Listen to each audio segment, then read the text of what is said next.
Welcome back, everyone. It is the Awesemo.com Nhl Dfs strategy show. We've got a nice 5-gamer on a Tuesday. We had a big, 9 games yesterday? So we're kind of flip-flopping the days of the week. Shorter slate on Tuesday, bigger slate on Monday. And I'm joined by Slim Cliffy, Michael Clifford. How did your Monday night slate go?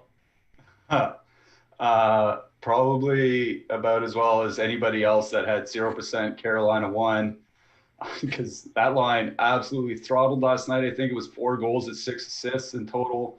So you either had Carolina won or you were scraping to the cash line. Yeah, I was not scraping to the cash line. I also didn't have much Carolina won, so it did not work out for me. I think it was my worst ROI of any slate. And I like the spot for Carolina, but like they were just so split between their 3 lines, like pretty balanced. And I just ended up, when I was crunching, I guess I didn't get enough of Carolina 1 and didn't really have a lot of the other lines either. So it was not my finest moment, but it is daily fantasy sports. So we got another chance to redeem ourselves tonight. Anything else you wanted to talk about last night? This is going to be a little bit shorter of a show. We're probably going to get out here about 10 minutes before 4 Eastern so they can get ready for the NBA show. We got 3 hours coming out of NBA content right after this. So don't go too far. But Cliffy, anything you want to talk about on last night, or are we just throwing this slate away and moving on? I mean, I think there's some things worth talking about, like Toronto, just that historic collapse against the Sens. Up 5-1 with 21 minutes left in the game, and then losing 6-5 in overtime. Ottawa can score. That's one thing that we should probably take away from that game, is that they can score, and they have more scorers than just Brady Tkachuk. Like, I know they're kind of a punching bag defensively, but it's a nice little reminder that they still pack some offensive punch, particularly in the division that they play in. And then I look at Florida. Florida 3 was a line that I was on last night. Like, they didn't come anywhere close enough to putting up enough to do anything. But it was a matchup against Tampa Bay's second line, and it was a matchup we went against a couple days before that. And I just wanted to highlight that because Florida 3 was in a really good matchup. I used them. Tippett got a goal. Vetrano got a penalty shot goal. In-game matchups matter a lot. We talk about them on this show like constantly. We bring up the guy whose line matching sheet we use. His name's Adam Daly Fry. You can contact me if you want to subscribe to it. I can put you in contact with him. But in-game matchups matter a lot, and we're going to talk about them on the slate tonight. But which lines you're facing, any player can score on any line on any given night, but you're just trying to put yourself in the best position night after night, that over the long run, like over the course of an entire season, it's going to pay off for you. And like I said, Florida 3 probably didn't do enough last night because you needed that Carolina 1, but it was just a situation where it was a good matchup. The numbers showed it, and it bore out in the results. So it's kind of heartening to see little things like that, despite getting, just smashed in the face with a frying pan last night. Yeah, I mean, sometimes you're going to get the line matching correct. It's going to work out. You're going to win a bunch of money. Sometimes you're going to get it correct. And it's not going to matter. You're going to have 20 shot attempts for the line that you were targeting, and they'll score once. But yeah, over the long run, I think it is a pretty nice little tool if you can do that yourself, or you have someone else do it for you. So it's something we talk about in Slack, something we talk about, I mentioned on the show, in addition to the projections and the ownership projections, top stack tool. If you guys have taken a look at the top stack tool today and the ownership, you're going to see one line garnering a lot of attention, and we'll get right into that. But that is a few games in. So before we started off, if you guys could drop a like, that helps us out a ton, as does a subscription to our YouTube channel. If you want to subscribe, get access to the projections, ownership projections, lineup builder, top stacks tool, and the premium Slack that we always talk about. Awesemo.com/join is where you're going to want to go. Try us out for a week. $11.95 for an NHL weekly pass. Feel free to DM me if you got any questions on that. My Twitter handle is right below me. Islanders Sabres, another one we saw last night. This is kind of a weird slate overall. A couple teams coming back from very long layoffs, a game that we saw last night. And this one, 3.0 implied total for the Isles, 2.5 for the Sabres. I believe the exact same as what we had last night. And then it was supposed to be Ilya Sorokin for the Islanders. We got an audible 20 minutes before lock. It was Varlamov. The likely goalie is Sorokin again tonight. And it's possibly Carter Hutton going for the Sabres. It was all Mark last night. So this is kind of a game time decision as far as who's going to be in net. Anything that you saw from this game last night that you're looking to target and double down on this evening? Yeah, I think the one thing that stood out in that game was just kind of how Buffalo played. And I think it's a nice blueprint for tonight as well, with Minnesota and New Jersey coming back off their respective layoffs. Remember, Buffalo was a team that also had a COVID breakout. They were off for 2 weeks. Last night was their first game in 2 weeks. And they actually looked pretty good in the first period. I think they allowed a couple goals, but overall they were carrying the play. And then basically in the second and third period, the Islanders just started running them over. And I got to think part of it is conditioning, right? Like, part of the NHL's COVID protocols is that when a player goes into the COVID protocol, they're not allowed to work out, like, let alone skate with the team or anything like that. They can't work out on their own. So these are players coming back, elite level, top end, world-class athletes, where you need to be world-class, every single night, because there's a pretty good chance the player across the ice from you is. And if you're not that, you're probably going to have a bad time. And I think we saw that last night with Buffalo. Like, they had that short burst of energy that they had stored up because they haven't played in 2 weeks, but they don't have the conditioning for a full 60. And I think that's kind of illuminating, again, for Minnesota and New Jersey tonight. We'll get to those games later. Now, for this game tonight specifically, one thing that stood out, again, looking back last night, was the fact that Eichel didn't really spend a lot of time matched up head-to-head with Matt Barzal. In fact, I went over to shiftchart.com, which is a nice resource to look at head-to-head matchups if you want to start doing stuff like that on your own.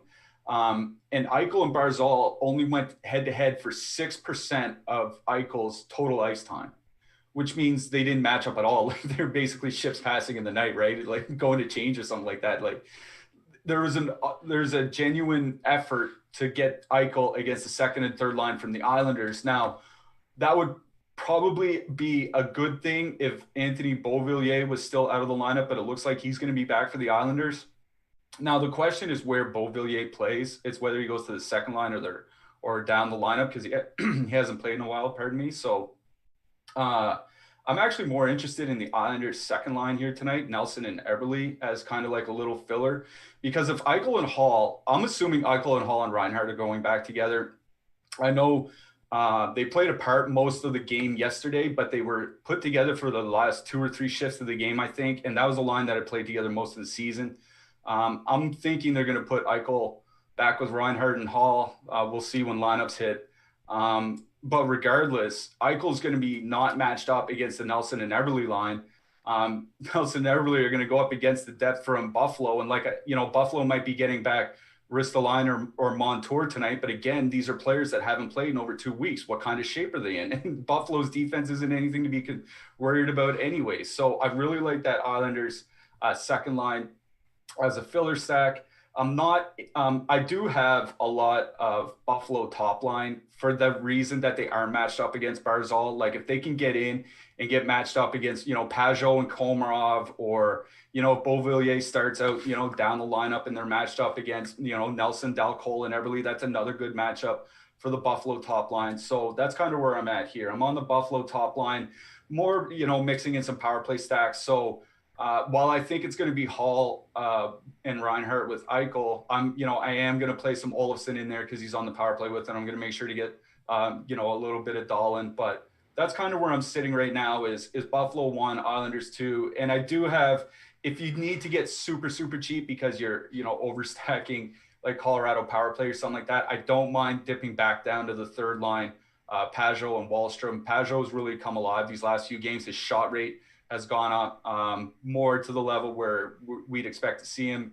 Oliver Wahlstrom got a power play assist last night. He's on the second power play unit. So I like that as like a little, Pajot, Wahlstrom, little mini 2-man if you need a lot of savings because you're stacking Colorado or, Washington power play or something like that. Yeah, I think a couple lines in play, maybe even 3 lines in play for the Islanders. You mentioned the second and third line. If Beauvillier slots in on the second line with Nelson and Everly, I really like that. That's one of my favorite fillers. I think that could potentially be a low-owned combo, although it looks like some sites have them, like Beauvillier penciled in there and Del Cole spot, and Del Cole slotting down into the third line. So I think the most important thing for this game is, as it is for most games, especially at the start of the slate, when you can redo your lineups 20 minutes before lock, is just to make sure you've got the correct combos. So, if Hall and Michael were back together, that's something I'd very much be interested in with Reinhart or Olsen. You might get Skinner bumped down to the third or fourth line, as we've seen him for the most part when he's been in Buffalo. So if they stack up that Buffalo top line, I would definitely be interested in that. That could be another potentially low-owned trio of players, and might let's see, that's like right around the price that Pitt 1 is. Doing quick math here, if you go Eichel, Reinhart, and Hall, that's even more expensive than Pitt. Is that right? Yeah, because 5 plus, it's like 20,500 or something like that. Yeah, so I mean, it's not as like juicy of a spot, but it's going to be much lower owned, and you would get a similar roster construction as the abundance of people that are going to be playing Pitt 1 tonight. So I like some Buffalo 1, especially if they put that together. If they start out with Stahl, Hall, and Reinhart, that looks like a pretty low owned line, and I'd be willing to go to some of that as well. I think that's all I've got for this game. It's not a game I'm super excited about, but anytime you can get like unique line combos or like late news on a short slate, especially, I'm more likely to swap to the late news, regardless of how much I like the spot. The one guy I wanted to mention is $2,500 Matt Irwin. Are you in on that? It's not a bit. I actually last night, didn't he? Yeah, he got the bonus like right away. I think he got like 4 blocks only. Yeah, but okay. So here's the thing: I imagine some people are going to be in on Irwin. I'm in on Henry Jokiharju. He was Irwin's defense partner, played as many minutes as he did, and I think he's just a way better defenseman. I think he's a good puck moving defenseman. So, I mean, I'm not going to complain about either of them, right? Like, we're looking at $2,600 defenseman. If like either of them playing 22, 23 minutes is a great play. So, yeah, I'm with you. A couple things I wanted to mention. One was Noah Dobson only played 15 minutes last night. Looks like he might be starting to fall out of favor a little bit with the Islanders, so watch Dobson's ice time. And the other is Carter Hutton is probably starting for the Sabres. And high danger save percentage is something we look at for goalies because it can correlate from year to year, and it can kind of show you how good a goaltender really is. His high danger save percentage over the last 3 years is worse than Jimmy Howard and Braden Holtby. So that kind of lets you know what kind of level goaltending the Sabres are going to be getting tonight. So don't be afraid to play some Islanders. I think we're good on this game. Let's go to the Devils and the Rangers. 2.6 implied total for the Devils, 3 for the Rangers. Probably Scott Wedgwood going up against Shesterkin for the Rangers. Rangers without Artemi Panarin. And then who's the other? Is it a defenseman that they're missing? Yeah, DeAndre Miller. Miller. Okay, Miller. So he was like a mid-salary guy, another guy. I guess I'm just slamming more Matt Irwin, though, or Jokiharju, if you're Cliffy. Blackwell going to be on the top line, at least to start with, it looks like, with Zibanejad and Kreider. Strome, Lafreniere, and Kakko as your second line with no Panarin. And then the Devils, I feel like they haven't played in like 2 full weeks, I think, maybe even more. Same with Minnesota. We'll talk about them a little later, but I'm seeing the lines as Hughes, Jesper Bratt, and Andreas Janssen. And then Palmieri on the second line, Miles Wood on the third line. Not a whole lot to love on this Devils side. Is there anything you like in this game overall? I mean, Jesper Bratt, 2,500 top power play. I was looking at our ownership numbers, and I was wondering why Jesper Bratt was at 13% ownership. Yeah. And I was like, okay, he's on the top line, top power play unit at 2,500. Okay, that makes a little bit of sense. One thing I was surprised by was our ownership projections for Mika Zibanejad, because I thought Zibanejad was going to be in Crosby's spot, and Crosby and Zibanejad's. Like we still have Zibanejad high. He's at 25%. But like everything I like we talked about earlier about teams returning, the Devils have only had a couple practice days. I don't know if Jack Hughes has practiced with the team yet. Maybe yesterday they did some power play practice yesterday, but that's like literally it. Most of these guys have only had 1 or 2 practices together with no workouts for 2 weeks. So again, as much as I don't want to go towards the chalk, I don't know how we don't go towards the Rangers here. I mean, the other side of that is that if you don't want to play the Rangers, you should probably play Mackenzie Blackwood in net. But you said Colin Blackwell starting on the top line. It's something that makes me furious. I talked about this on Twitter. It's like Pavel Buchnevich always gets the short end of the stick. He's always the guy that gets pushed down to the third line for some reason, and it's infuriating. I don't imagine Buchnevich is going to stay there the whole game unless the Rangers blow the doors off. Like if the Rangers get out to a 4 or 5-0 lead, they're probably not going to change up the lines. But, if this is a 2-2 game at the end of the second period, that's a different story. So, I wouldn't exclude Buchnevich specifically, but I'd probably reserve it for more power play stacks, right? Like if you're doing like a Zibanejad, Lafreniere, and Buchnevich or something like that, you know what I mean? That's kind of more the speed that I would go rather than just going Kreider, Zibanejad, Buchnevich. That's probably not something I would do a whole lot of. As far as the matchups go, like I don't know how you really dictate matchups here with Colin Blackwell on the top line, no Artemi Panarin, and the Devils having not played for 2 weeks. Like, I don't think matchups really matter a whole lot here. I mean, obviously, you probably want to get into the second line against the Devils because it's Zaka or Sharangovich is going to be the second line center. Either one, it doesn't really matter. They're both not very good. So I don't really think that there's a whole lot to worry about defensively from that Devils second line. So I am focusing more on the Rangers second line. Strome, Kakko, Lafreniere. A lot of Strome and Kakko in my lineups because I am going expensive elsewhere with like Washington and Colorado and stuff like that. So I do like kind of mixing in some Rangers PP2 stacks like Strome, Kakko, Trouba. Phil DiGiuseppe, I think he's getting some power play 2 times. So if you want to be a little bit different and throw him in instead of Kakko, I'm fine with that. But that's kind of where I'm going with this. I'm staying away from the Devils completely other than Blackwood and net. I just don't think the Devils will be able to bring much. Like this isn't a very good team anyway. Coming off a 2-week layoff, I'm not expecting anything from them tonight. If people want to go on the Devils and hope that they had, remember when Dallas came back a couple weeks ago from their outbreak, they had like 7 goals in the first game or something like that. I think that was actually my best night of the season.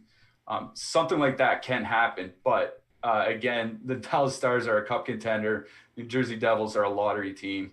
The Devils are still without Gusev, out on New Jersey, in on Rangers 2. I don't know what you want to do with Rangers 1. I have them mixed in with a couple power play stacks, but Mika Zibanejad, I think he's probably going to be 30% plus. So I'm really worried about the ownership. Yeah, I mean, the 2-mans are appealing, I think, on the Rangers side. Zibanejad, Kreider, Strome, Kakko, Strome, Lafreniere, Kakko, Lafreniere. I think there's a bunch of ways to attack it. Because of the chalk with Pit 1, I'm looking for, I'm running more weird lineup builds. So, 5-man power play stacks. I use those quite a bit. And I think the Rangers are kind of the perfect team for that. Because you got guys in their top 6 that you're looking to play, and I'm basically just looking to capture a 5 or 6 goal game for the Rangers here. So I like the 5-man power play stack with Adam Fox at 5,700. You're going to end up passing on Pitt, but you're going to end up passing on the full stack. But if you can get the 2 guys that do well, you could potentially still play them. You could go like Crosby Gensel or Russ Gensel and hope for them to hook up for a goal. So you don't have to fade them entirely, but you're just not going to get the perfect 3-3 stack if you go with the 5-man Rangers stack. But I mean, I'm playing a bunch of Rangers 1, Rangers 2, trying to go light on Blackwell just because I don't think it's overly likely that he stays on that line. And even if he does, I don't think that it's that likely that he contributes to the scoring. So he's 2,600. I guess he makes it work, but yeah, it's going to be Rangers for me. Trouba, 4,600. I like him as more of a one-off guy, but if you want to throw him in there with the Rangers stack, he's going to play a lot at 515 as well. Not a whole lot on the Devils that I can really get behind here, other than just like filler stacks with expensive teams elsewhere, Vegas, Colorado, Pitt. If you wanted to go there, that's fine. You got some power play correlation on the top line, we think, but there's not a whole lot I can say about the Devils side. Any defensemen that you're looking at? Vatanen, Subban, Ty Smith. I mean, I think I have one or two Ty Smiths just because of the way my lineups worked out. But I mean, I don't really have a lot. I have Adam Fox, I have Trouba in my Rangers PP2s, but I'm not dumpster diving in this game because even like Ryan Lindgren might play like 21 minutes or whatever on the top pair, but if you look at his peripherals, they're absolute trash. So I'm not in. And one more thing on the Rangers and how they're not playing that well this year. I was looking at some of the expected goals numbers. They have one player in the top 50 league-wide in individual expected goals, and it's Ryan Strome. They have no one else in their top six is in the top 100. Top 100 league-wide. Like, it's like this is as good. You know what? I'm playing Rangers tonight. Like, I'm not getting off of them. Like, I have a lot of the Rangers too, but this is, I hate to say one game's going to be a litmus test, but if the Rangers can't bury this Devils team, there might be something wrong here because the Rangers have had bad numbers all year, worse than last year, and this is just a prime matchup for them just to kick the piss out of somebody else. And if they don't do it, they're going to have some soul searching to do. I like it. I'm hoping for a big Rangers breakout. I'm hoping this is Zibanejad's coming out party here because he's got 3 points this season. Yeah, I mean, this was one of the better players in all of DFS before, like a year ago around this time. Like we were just locking them in every slate, no matter who the Rangers were playing. So hoping they get back to their goal scoring ways this evening. Let's go to the Capitals and the Penguins. 3.2 implied total for the Caps, 3.4 for the Penguins. Vanacek and Jari are going to be your goalies here. We saw these two teams play on Sunday early afternoon, and there were a ton of goals, and DK forgot to price up Pitt 1, so they're going to be overwhelmingly popular. We're showing them in the top stacks tool at a 38% ownership share, top 2 stack percentage, though. They are 16% almost 17% above the next team, and that is Colorado 1 in the top stacks tool. So very highly owned, very high chance that they are in the winning lineup. How are you treating Pitt 1 night? I am. So I was going to fade them outright. And I didn't really have a huge problem with that when I saw our ownership, the entire top line over 30%, Crosby near 40%, even on a 5-game slate. That's way too much ownership. I had no problem fading them. And then I saw what Washington did to their lines, and it scares me because Washington's new lines have Kuznetsov between Ovechkin and Oshie and Nicholas Backstrom between Vrana and Wilson. Kuznetsov and Ovechkin are deplorable defensively, like just absolutely brutal defensively. Like I'm not being hyperbolic here. Over a 3-year span of Evgeny Kuznetsov's impacts on expected goals against were 3 standard deviations worse than the league average. He is god awful in his own end. That's going to be the matchup for Pittsburgh tonight. Like Pittsburgh is going to send out the Crosby line up against Ovechkin and Kuznetsov and Oshie. So it's a great matchup for the Pittsburgh top line. So it puts me in the quandary now is that I didn't want to use Pitt 1 because, Ovechkin, Backstrom, and Oshie or whatever, Ovechkin, Backstrom, and Wilson is not a good matchup. Ovechkin, Kuznetsov, and Oshie is a way better matchup for Pittsburgh. So, I'm honestly torn on what to do here because I think if you want to play Pittsburgh, you probably have to have them, at least in the third of your lineups, right? And do I want to go that heavy, if not heavier, on a line when we have Vegas 1, Colorado 1, Washington 1 also on this 5-game slate. Like I'm probably going to just cross my fingers and hope Pittsburgh doesn't do anything tonight or does minimal, like maybe gets 1 or 2 goals. Like I'm probably just going to stay off Pittsburgh 1, but I just want everybody to know that like I think it's going to be a good matchup. You never know until you see them on the ice, and the line combinations for Washington don't have a big sample either of them going back years. These lines are pretty much brand new. I just think it's a good matchup for Pittsburgh 1. So like I would not begrudge anybody for playing them, full stacking them, one-offing them, doing whatever. It's a good line in a great matchup. I'm just fading them because I don't want to play a 30 to 40% line, because when I do that, I usually probably have to put them in about half my lineups, and I'm not playing 50% Pittsburgh 1 when they have a terrible power play. I'm just not doing it. So I'm fading Pitt 1. If I were playing 150, I would be coming in underweight on them. I'm way in on Washington 2. That's the line I'm targeting out of this game. Pittsburgh's second line has just been god awful this year, and Washington 2 is not going to see them the whole night, but they should see a fair mix of them. And like Backstrom, Vrana, and Wilson are probably just going to run them over. Like Vrana is one of the best offensive wingers in hockey. He's been really good this year in lesser minutes. He's on the top power play now. Nicholas Backstrom, he's probably overpriced. But if you're playing, Washington power play or something like that, you probably have to have him in the lineup. And Vrana's low price kind of offsets that anyway. But yeah, Washington 2 going into that, middle of that Pittsburgh lineup, I think is a good matchup for them. So I'm in on that Washington second line, especially where 2 out of the 3 guys are going to be on the top power play anyway. Mix in some John Carlson with them, and let's get ready to rock. I like what you said on the Washington side. Backstrom, Vrana, and Wilson, pretty good stack at pretty low ownership, under 10%. And the price overall, I think, is solid, even when you factor in that Backstrom's overpriced, get Vrana a little underpriced, and Wilson's fine for 4,900 as well in a stack.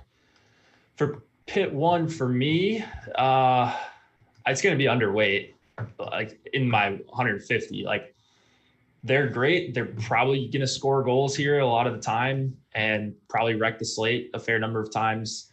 If you play this spot over, 100 times, but the problem is just the pricing is so soft that it just they're expensive enough where they filter you to a finite number of different lines you can stack with them, and then you all end up on the same defenseman.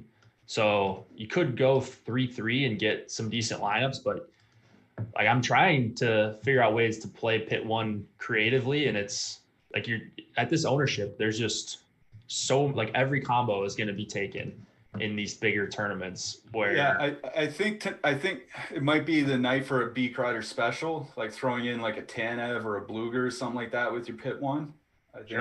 I think if you want to get different, that's probably like if you're stacking Pitt 1, you're going to have to get really different. And I think that's probably one of the ways to do it is throwing in somebody from down the lineup. Like I said, like a Tanev, like a Bluger, Zach Aston Reese, whatever. Yeah. We got a $5 super chat from our boy Clayton. Once again, is there any data that shows a regression in scoring when teams play each other over and over? That sounds like a question for you, Cliffy. Yeah, the problem with that is we just don't have the sample for it, because all the samples that we have of teams repeatedly playing each other are all in the playoffs. And that's not really a representative sample, right? Because you're getting the 16 best or, 16 of the 20 best or whatever teams in the playoffs. And it's different conditions, right? There you play 2 games and then you're traveling and then you're traveling and then you're traveling. Like with St. Louis and Arizona, I think it was like 2 and then 3 and then 2 or something like that. Like it's just different travel schedules as well. Plus you're all talking small samples. Like all of the playoff series are all small samples, right? So there's nothing that I'm aware of anyway that shows like scoring increases or decreases as you get familiar with an opponent. But it would stand to reason that you can find little tricks and you find little habits in the play of the opponent as you get more familiar with them. So whether that's to the benefit or not, I'd leave that up to you to decide. The best answer I have is that we don't really have a good answer. Sorry. All good. Clayton, very generous, always dropping us super chats. Right now I'm at about 10% pit one, and that's like lineups that I think are usable in these big tournaments. And I actually put their ownership down closer to like 30%. It's just really, really tough to play a 3-man pit one stack or 4-man with Letang. Like, he's going to be in a lot of those lineups as well, and they all fit. And then you know which stacks you can play and can't play with them. And so maybe you want to look for a low-owned defenseman, guy that might project for a few less points than like the average guy, or like the guy that everybody's going to put in the last spot in the lineup. You're going to have to think more through your pit one lineups if you do have some tonight. Like, I think I'm going to have a pit one lineup in the higher stakes stuff. In fact, I'm going to have at least one. But I kind of like playing them more in the higher stakes stuff because there's a better chance that I'm going to not be duped or not have, like, I could get a unique combo of like a 3-3 there. So, yeah, kind of a tough night, but it's a great spot. It's the best one on the night by far if you look at the top stacks tool. So in the matchups, everything is pointing their way tonight, full power play correlation. I mean, outside of ownership, there's really nothing bad I can say about this line. Let's see. Defenseman.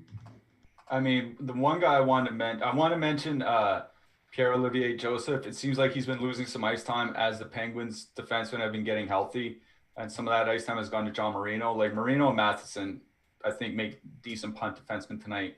You know, we saw Matheson the other game. He can create offense on his own. He's a gifted offensive defenseman. He's just terrible defensively. That's why he's not a great defenseman. So I don't mind Matheson as a one-off. That's about it. I mean, I don't mind Vanacek in net either. He's fairly cheap, 7,400, and he'll provide you a good amount of leverage, assuming, half the lineups have pit one or pit two or pit power play in them. Yeah. If they can only score a couple goals here and Vanacek gets the win, pretty good spot for him to see 35 plus saves. Not a bad option if you're getting off pit one tonight. Couple things before we move it on to the final two games. We're almost at 30,000 followers on our main Twitter account, and we need your help to get there. We'll be giving away 30 free weekly passes to followers. So head over to @Awesemo_com right now. Give us a follow, help us get there, and you could potentially win one of those 30 free weekly passes. And then just wanted to mention that I think I've mentioned it a few times recently, but we do have all of our shows besides the Live Before Locks up on podcasts. So those will go up, 15 to 20 minutes after the show. You can catch them on Apple Podcasts, Spotify, Stitcher, Spreaker, wherever you listen to your podcast. We've got them pretty much everywhere. If you want to leave us a 5-star review, you got another chance to win an Awesemo Plus monthly platinum pass. So go over there, give us the review, and if you listen on podcasts, might as well anyways. Chance to win a free monthly pass and get access to everything on the site. 2 more to go. Avs, Golden Knights, 2.8 implied total for the Avs, 2.8 as well. For the Knights, this one has bounced around. I don't normally pay attention to line movement, but I'm updating stuff for projections. And I've noticed, like, it started at a 6 open, then it went to 5.5. It was Colorado was favored at one point. Then the Theodore news came out. Now Vegas is favored slightly. It doesn't matter too much, just some percentage points in each player's projection. But thought that was interesting. Grubauer and likely Fleury. I don't think Leonard is ready just yet. And then I think I just mentioned it, but Shea Theodore expected back and was running top power play in practice this afternoon. I guess it's probably this morning in Vegas. This game happened a couple nights ago. It was very low scoring. Do you think we see that again? Yeah, I mean, it was a low scoring game, but it wasn't like a boring game, right? Like, sometimes we see 1-0 games and we think, it just kind of dragged along or whatever, but there was I think 55 or 60 shots. Like, it wasn't like, just completely hack hockey. But I think bringing up Fleury is pretty important here. Leonard's been hurt. They haven't started dance. Fleury's been playing every game. Tonight's 3 and 4 for him, 4 and 6 and 5 and 8. Like, five starts in 8 nights is a lot of hockey for any goalie. and his numbers are like beyond unsustainable. So I'm wondering if we don't see some regression start to kick in soon between the fatigue and just, you know, the normal regression that a goalie riding his hot hand would go through. As far as line matching goes, one thing that caught my eye in that game on Sunday was the Stone line didn't really play a whole lot against the McKinnon line. It was only about a third of their ice time. And that's, you know, that's not a match. That's the matchup that I want to avoid because that's their best defensive line. Like if you look at Vegas' second line, they're really good, but they give up chances against too. Like their expected goals against is lower than league average. Now, the expected goals for is way above league average, which is why they're a good line, but they do give up goals. And then the third line for Vegas hasn't really looked great this year. Like I was pretty high on Cody Glass, but he's looked kind of so-so. And then, you know, Keegan Kolesar comes in. It's just kind of a mess on that third line right now. So if they're going to keep Stone away from McKinnon and McKinnon's going to get that second and third line from Vegas, like, no, it's not a good matchup, but it's only a 5-game slate. And if McKinnon comes in at low ownership, just looking at his ownership now, we have him at 17, which is less than half of Crosby. We have Rantanen coming in at single digits. So, you know, if I can get a Colorado 1 stack or a Colorado power play stack on a 5-game slate at like 6, 7, 8% owned, I'm going to do it. I don't care who they're playing. So I have a fair amount of Colorado here tonight. Colorado 1, Colorado power play, you know, McKinnon, Rantanen, mixing in Kadri a fair bit. The one thing that we have to note is Cale Makar is a game time decision for the Avs. Devin Taves had been running their top power play without Makar in the lineup. If Makar's back, Makar is going to go back to the top power play, and there's a big pricing discrepancy between the two of them. So if you're playing Colorado tonight and you want to play the defenseman, you probably have to put Makar in. And then if he's in, you just leave him in. And if he's out, you slide Taves in, and you're going to have to eat, you know, $1,400 in salary. So that's just kind of the way you have to do it. You can mix around your lineups to leave yourself with another late player that maybe you can swap up to a different defenseman or swap up to a different forward if you have that 1,400 laying around. But that's kind of where I'm at on Colorado is their power play, Colorado top line. They're one of my favorite stacks of the night for ownership purposes. And then I do like the Vegas second line. They should be going in. They'll see some of that top line, but they'll also see a fair amount of that second line from Colorado as well. And the Colorado second line hasn't been good defensively this year at all. So I do like the Vegas second line a lot, you know, again, as a little bit of a filler for the more expensive stacks like Washington or whatever. I'm just liking the ownership all around here. You mentioned Colorado 1. They came up a little bit in our most recent ownership projection. Those will be updated throughout lock. There's the green Cliffy. All right, you're back. I don't know what happened there, but I just saw Jordan start laughing as well. Yeah, Colorado 1 right now is one of my highest owned stacks, so I feel pretty good about that in a 5-game slate, getting over on them. McKinnon, tough game in his first time out after the long layoff, so maybe the day off was helpful. I think we're going to see, I'm hoping to see old McKinnon here, and you get a cheap sod at 3,300. Some people will probably leave him off. Or you could go Colorado power play stack with Makar. I'm probably going to leave Makar in and then just swap down and figure it out from there, because the way I was thinking about it is if you're playing Colorado 1 here, you're basically fading Pitt 1. So you might as well have like the onslaught with Makar in there and then drop down to Taves and figure out the rest of your lineup with the $1,400. But you're going to get a low owned Makar if he does play, because a lot of people are going to assume he's not playing. And then I like the Vegas power play stack as well with Pacioretty, Stone, Carlson. Is it going to be Glass in the top unit? I don't really love that. But if it's Marceau or Smith, that would be very useful, plus Shea Theodore, who's running the top unit. And then you can stack both of Vegas's lines at 5-on-5 as well. A second line, really cheap. Top line, one of the better lines in hockey so far this season. If you want to leave off Chandler Stevenson, no problems with that. You could pop in Glass there for 3,900 if he's going to play top power play with those two guys. Not a bad way to go. Might be a little different of a combo there.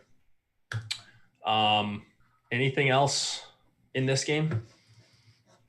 Mr. Green Man. Yeah, I was expecting you to make a joke there. I don't like Connor Timmins. If you need a punt, he played 19 minutes last game. He's still, I think he's 25 or 2,600. He's fine for a punt goalie. I don't mind Grubauer in net either. If he starts, he should see a fair amount of volume. So I don't mind Grubauer as a goalie either. That's it for me. Yeah, I'm just hoping for a lot of goals in this game. I think I'm going to have a decent amount of exposure here because I'm not going to as much pit one as the field. Yeah, it looks good. I mean, two very talented teams. You saw a low-scoring game the other night, but that doesn't mean we're necessarily going to see one here. Both teams can put up goals in a hurry when they're at full strength. Last game of the night, the Minnesota Wild and the LA Kings. 3 implied total for the Wild, 2.5 for the Kings. Wild pretty hefty favorites here. That's probably more to do with the Kings. And they only have a couple of their normal defensemen playing, Suter and Dumba, this evening. Could be Kakinen for the Wild, and then Quick or Cal Peterson. Not sure who's going there. Just put the more expensive one in, is what I would do, and then swap down if you need to. What's catching your eye in this game? So this is a disaster because I think this game is kind of the crux of the slate. Because everything that we said about New Jersey earlier applies to Minnesota. It's the same thing, right? This team hasn't, like you said, this team hasn't played in 2 weeks. Minimal practice time. They're still missing some guys like with no Brodin and Spurgeon. Spurgeon's their best defenseman. That's a big loss for them. But here's the thing: is the Los Angeles depth is brutal. I was looking at their stats on Natural Stat Trick. When Los Angeles has the top line and Drew Doughty off the ice, the team has a 31.6% expected goal share, 3.4 expected goals against per 60 minutes. Like absolutely terrible without the Kopitar line and Doughty on the ice. So it's making me go to Minnesota too a little bit. Johansson, Greenway, and Fiala. The problem is there's no centers there because Johansson is listed as a winger on DraftKings. There's no correlation on the power play, but I'm not worried about power play correlation in this game. Wait, real quick, did you say Kaprizov or Fiala? Oh, yeah, I meant to say Kaprizov. Sorry. Okay, I thought I might have the I didn't see them skate this morning. So yeah, no, Kaprizov on the second line. My mistake, sorry. No, you're good. Yeah, Kaprizov, Johansson, and Greenway. They'll go up against the second line from Los Angeles. Like I said, that second line from the Kings has just been an abomination defensively this year. It's a great matchup for that second line from Minnesota. Greenway and Johansson are both super cheap, so you can two-man them. You can I prefer to two-man with Kaprizov, so like Greenway, Kaprizov, Johansson, Kaprizov, something like that. I like that two-man tonight. That's all I'm taking out of Minnesota besides Dumba, because I think Dumba probably plays close to 30 minutes, and even I think he's been skating longer than everybody else because he wasn't necessarily COVID list. I think he was injury, wasn't it? Like, I think he's been skating. Yeah, remember he had that like nasty looking knee injury? Yeah. I guess he's just fine now, 2 weeks later.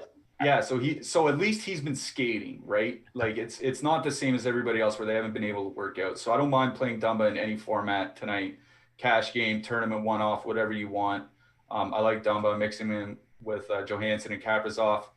I don't know what you want to do with Los Angeles one, because for me, they're coming in a little bit too high owned.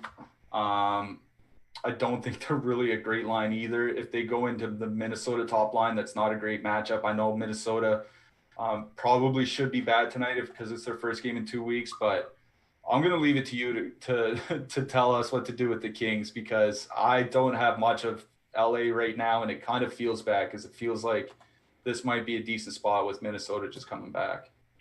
Yeah, I think their top line is okay. The question is when they're cheap and like in a decent spot at home, like this one, and you've got other lines that they fit well with, like, do I really want to play a bunch of chalk filler LA1? I don't really want to. So I'm going to end up limiting them, I think, and getting to some of them. maybe pairing them more with like the lower owned Vegas lines or the lower owned Colorado lines, and spend up for a defenseman. But yeah, I can just see myself, like, I'm looking through some of these lineups that I crunched out before the show, and a lot of them are like Pitt 1 and LA 1, and they're just like super heavily duped, or at least projected to be so in the large field tournament. So looking to stay away from LA 1. Some are just like really pay attention to the combos that I'm using them with. If you wanted to 2-man like Velarde and Kempe, I think that's a cheap 2-man that I would look towards on the Kings side. And then I'm in agreement with you, especially because we got ownership updated on the Parisi and Fiala line, and they look to be pretty popular. They're not even that cheap, so I wonder if they come down by the time we get to lock. But I like this Johansson, Kaprizov, and Greenway line as well. And that's another one where you can 2-man with Kaprizov. So yeah, not the prettiest game, but you mentioned Dumba, a guy who will attempt a lot of shots. He hasn't been great so far this season, but seemingly pretty healthy, in for a big workload. I mean, literally 4 of the Wild's defensemen, like, I didn't even have stats for them in the projections that go back a couple of years. So like they're just calling up whoever right now. So Dumba and Suter are probably going to play a ton. Dumba's the guy you prefer at 5,100 there when the prices are close. So yeah, man, it's ugly in this game. Anything else on the Kings blue line you want to mention? Would you play Doughty without playing Kings 1? Yeah, I think you can get away with that. Okay. Sure. Yeah, because this could easily be like a 3-0 game where Doughty has a 3-point night, right? Like, this is it's not necessarily like the Kings could hammer Minnesota and still only put up 3 or 4 goals. Like, they're not a good offensive team, right? So yeah, and I mean, we've got decent volume projected against Kakinen. So I don't mind him as a one-off goalie. I know he's a little bit expensive, but maybe you see a kind of situation like you saw with Buffalo yesterday, where they start out, like Minnesota starts out well and then just gets caved in the rest of the game. So when that happens, goalie can obviously see a decent amount of volume. Are we forgetting anything else on this slate? It feels pretty straightforward. I think I like it a little bit better after talking through it. What about you? Yeah, I mean, it's just one of those nights where the information is just so important, right? Like, being able to be around at lock. It's why we talk about our premium Slack. We have all the information that people will need as we get it. It's just, like we talked about the Buffalo lines. What are the Buffalo lines going to look like? Is New Jersey going to change anything up with all their players that are injured? Is Vegas, what are Vegas's defense pairs going to look like? Because Whitecloud and Haig have been great, but now Theodore's back. Are they going to break up Whitecloud and Haig? Are they going to move into the third pair? Are they going to move Theodore to the third pair? Like, there's a lot of moving parts tonight, so just be around for information as much as you can. Yeah, and 3/5 of the slate locks at the same time, right at lock. So you can see some changes. We see it every night. Like, guys that aren't playing are owned in these tournaments, like maybe only 2-3%, but like, you're playing closer to rake free if you get some of this late news and you can react to it. A lot of people are not doing so. So just be around, be in Slack. If you want to join, awesemo.com/join, or just hit me up if you got any questions about the packages.